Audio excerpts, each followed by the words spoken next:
ఎప్పుడన్నా ఎవరన్నా రాకపోతారా, మళ్ళొక్కసారి తెలంగాణ ఉద్యమం రగలకపోతుందా అని చెప్పి ఎదురు చూస్తున్నప్పుడు కలిసి వచ్చే కాలానికి నడిసొచ్చే కొడుకు అన్నట్టు అప్పుడు వచ్చిండు మన నాయకుడు గులాబీ జెండా ఎగరవేస్తూ కేసీఆర్ గారు. ఇదే కరీంనగర్లో రణనినాదం చేసి సింహగర్జన చేసి తెలంగాణకు తిరిగి మలి దశ ఉద్యమానికి ఒక రాజకీయ రూపాన్ని కల్పించి గులాబీ జెండా ఎగరేసి తెలంగాణ వచ్చుడో కేసీఆర్ సచ్చుడో, మీరు అవసరమైతే నేను కనుక ఉద్యమం నుంచి తప్పుకుంటే రాళ్లతోని కొట్టి చంపే అధికారం మీకు నేను ఇస్తున్నా అని ఆనాడు సింహగర్జనలోనే కరీంనగర్ వేదికగా ప్రకటించిన నాయకుడు కేసీఆర్ గారు.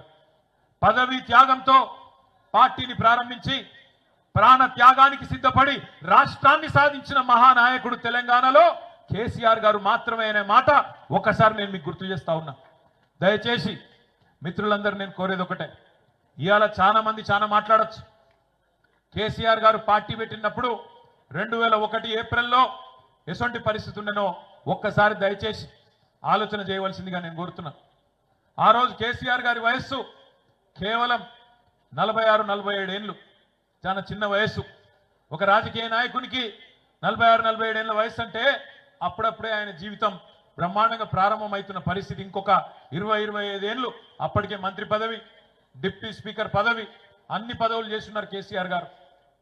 ఆయనకు నిజంగానే కేవలం రాజకీయాల్లో పదవుల మీద యావ ఉంటే, పదవుల మీద మాత్రమే మోజుంటే ఆ రోజు ఆయన కూడా అప్పుడున్న ముఖ్యమంత్రి గారు ఇచ్చిన బంపర్ ఆఫర్ తీసుకొని మంచి మంత్రి పదవి తీసుకొని చల్లగా ఇంట్లో వండొచ్చు కాంగ్రెస్ వాళ్ళ లెక్క.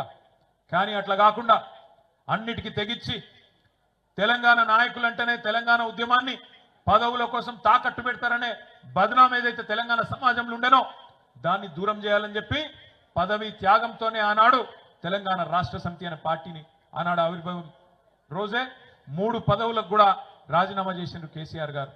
ఆ తర్వాత 14 ఏళ్ల పాటు దెబ్బలు తిన్నాడు, ఎదురు దెబ్బలు తిన్నాడు, అక్కడక్కడ విజయాలు, అక్కడక్కడ అపజయాలు అన్ని కూడా చూసిండు కేసీఆర్ గారు. పాట కూడా రాసిండు తానే స్వయంగా. తెలంగాణ ప్రజల్లో ఒక విశ్వాసాన్ని నింపడానికి సిపాయిల తిరుగుబాటు విఫలం అయ్యిందని అనుకుంటే వచ్చేదా దేశానికి స్వాతంత్రం. సిపాయిల తిరుగుబాటు 1857లో విఫలమైందని చెప్పి ఎక్కడోళ్ళు అక్కడ బీరిపోతే దేశానికి స్వాతంత్రం వస్తుండనా? అట్లనే రాజీ లేని పోరాటమే విజయం సాధిస్తుంది, ముమ్మాటికి తెలంగాణ రాష్ట్రం వచ్చి తీరుతుంది అని ఆనాడు 2001లోనే పాట రూపంలో మాట రూపంలో కేసీఆర్ గారు ఆనాడు చెప్పడం జరిగింది.